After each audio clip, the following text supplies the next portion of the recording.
സദസ്യരുടെ മനസ്സിനെ താമരയിലയിലെ മഞ്ഞുനീർക്കണം പോലെ ഇളക്കി അവരെ നാം സൃഷ്ടിച്ച ഒരു ആശയപ്രപഞ്ചത്തിൽ എത്തിച്ച പ്രഭാഷണ കലയുടെ ഇതിഹാസം, കാലത്തിന് മറയ്ക്കാനാവാത്ത വ്യക്തിത്വം അഴീക്കോട് മാഷെന്ന സുകുമാർ അഴീക്കോട് വിടവാങ്ങിയിട്ട് 13 വർഷം.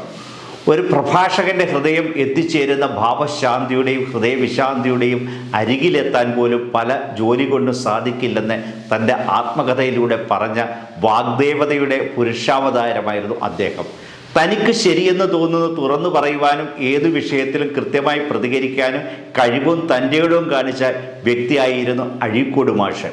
സാഹിത്യത്തിലായാലും രാഷ്ട്രീയത്തിലായാലും കലാസാംസ്കാരിക മേഖലയിലായാലും മുഖം നോക്കാതെ അദ്ദേഹം ആരെയും വിമർശിച്ചിരുന്നു.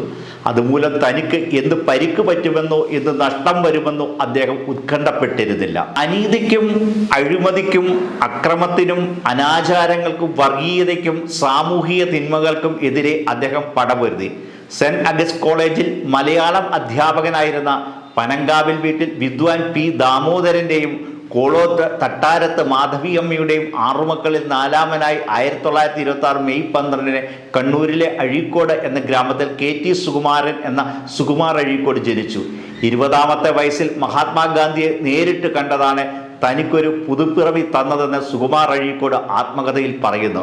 പ്രഭാഷണത്തിനൊരു അഴീക്കോട് സ്റ്റൈലുണ്ട്.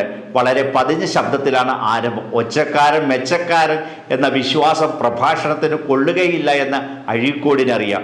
വിഷയ ഗൗരവം അനുസരിച്ചാണ് അദ്ദേഹം ശബ്ദം ഉയർത്തുന്നതും താഴ്ത്തുന്നതും. പ്രഭാഷണത്തിന് ചേർന്ന ഗാംഭീര്യമുള്ള പുരുഷ ശബ്ദം, തെളിഞ്ഞ ഓർമ്മ, നർമ്മബോധം, താർക്കിക യുക്തി, വസ്തുനിഷ്ഠമായ വിമർശന നൈപുണ്യം എന്നിവയായിരുന്നു വാചോവിലാസത്തിന് ആധാരം.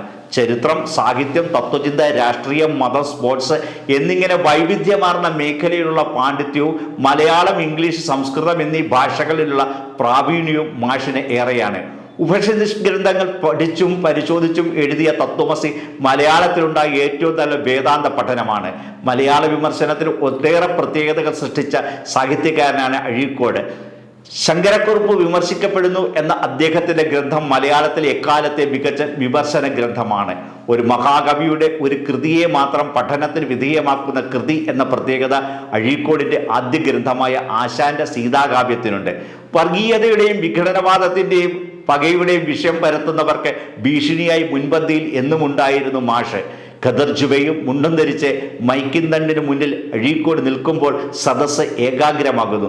മൈക്കിൽ നിന്ന് തലയൽപ്പം വെട്ടിച്ചു പിടിച്ച് 2 വിരലുകൾ മുന്നിലോട്ട് നീട്ടി പതുക്കെ തുടക്കം. സദസ്സിൻ്റെ പിൻനിരയിലുള്ളവർക്ക് കാത് വട്ടം പിടിച്ചാൽ മാത്രം ചെറുതായി കേൾക്കാം സ്വരം. ആദ്യം അദ്ദേഹം പതുക്കെ വാക്കുകളിലൂടെ പിറകെ പോകുന്നു. പിന്നെ വാക്കുകൾ അദ്ദേഹത്തെയും കൊണ്ട് പറക്കുന്നു. തിരമാലകൾ തീരത്തേക്ക് അലച്ചെത്തുന്നു എന്നായിരുന്നു മാഷിൻ്റെ പ്രഭാഷണങ്ങളെ പറ്റി പറയാറുള്ളത്. അർബുദ രോഗബാധിതയെ തുടർന്ന് ചികിത്സയിലായിരുന്ന മാഷ് 2012 ജനുവരി 24 രാവിലെ 6:30 തൃശ്ശൂരിലെ അമല മെഡിക്കൽ കോളേജ് ആശുപത്രിയിൽ വെച്ച് അന്തരിച്ചു. അഴീക്കോട് അവശേഷിപ്പിച്ചു പോയ ധാർമ്മികതയെ കാര്യത്തിൻ്റെ ദീപശിഖ പുതുതലമുറയ്ക്ക് ആവേശം പകർന്നതിനൊപ്പം പുരോഗമന പ്രസ്ഥാനങ്ങൾക്ക് മുമ്പോട്ടുള്ള പ്രയാണങ്ങൾക്ക് അഴീക്കോട് മാസ് പ്രചോദനമായി നിലകൊള്ളുന്നു.